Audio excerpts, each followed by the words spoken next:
సముద్రంలో వెళ్తున్న ఈ షిప్పు ఒక్కసారిగా పాడైపోతుంది. అయితే ఆ షిప్పులో ఇరుక్కున్న ఈ ఫ్యామిలీ అంతా మునిగిపోతున్న ఆ షిప్పులో నుండి దాన్ని పగలగొట్టుకుని బయటికి వస్తారు. అయితే వీళ్ళు బయటికి చూడగా వీళ్ళకి ఆ సముద్రం పక్కన ఒక చిన్న ఐలాండ్ కనపడుతుంది. దీంతో వీళ్ళు తమకు కావలసిన వస్తువులు తీసుకుని వెంటనే మునిగిపోతున్న ఆ పడవ మీద నుండి ఒక తెప్పపైకి ఎక్కి నేరుగా ఆ ఐలాండ్ లోకి బయలుదేరతారు. అయితే వీళ్ల దగ్గర ఉన్న 2 కుక్కల్ని తెప్ప మీదకు ఎక్కిస్తే బరువు ఎక్కువవుతుందని నీళ్లలోనే వదిలేస్తారు.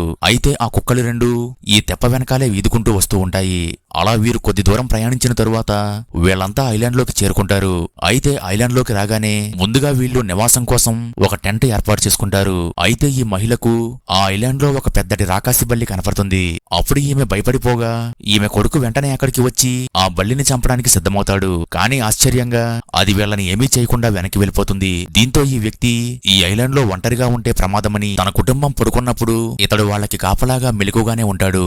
అయితే అర్ధరాత్రి సమయంలో వాతావరణం ఒక్కసారిగా మారిపోయి ఆ ఐలాండ్ లో దట్టమైన వర్షం కురుస్తుంది. దీంతో వీరంతా ముందుగా ఏర్పాటు చేసిన టెంట్ లోకి వెళ్ళిపోతారు. అయినప్పటికీ వర్షం ఎక్కువగా రావడం వల్ల ఆ టెంట్ వీళ్ళని కాపాడలేకపోతుంది.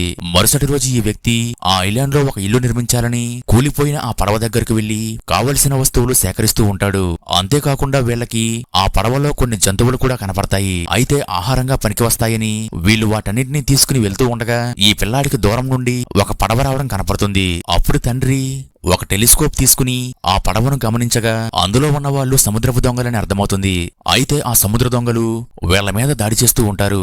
దీంతో వీళ్ళు కూడా ఆ సముద్ర దొంగల మీద దాడి చేయడానికి పెద్దని తుపాకీని ఏర్పాటు చేస్తారు. కానీ ఆశ్చర్యంగా ఆ సముద్రపు దొంగలు వీళ్ల దగ్గరికి రాకుండా వెనక్కి వెళ్ళిపోతారు.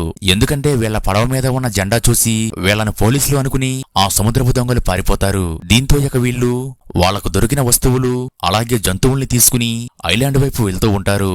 సరిగ్గా అదే సమయంలో ఈ జంతువుల్ని తినేయడానికి సముద్రంలో నుండి ఒక పెద్ద షార్క్ చేప వస్తుంది. అయితే వీళ్ళు జంతువుల్ని సురక్షితంగా ఐలాండ్ లోకి తీసుకువెళ్లారో లేదో తెలియాలంటే ఈ వీడియో లైక్ చేసి నెక్స్ట్ పార్ట్ అని కామెంట్ చేయండి.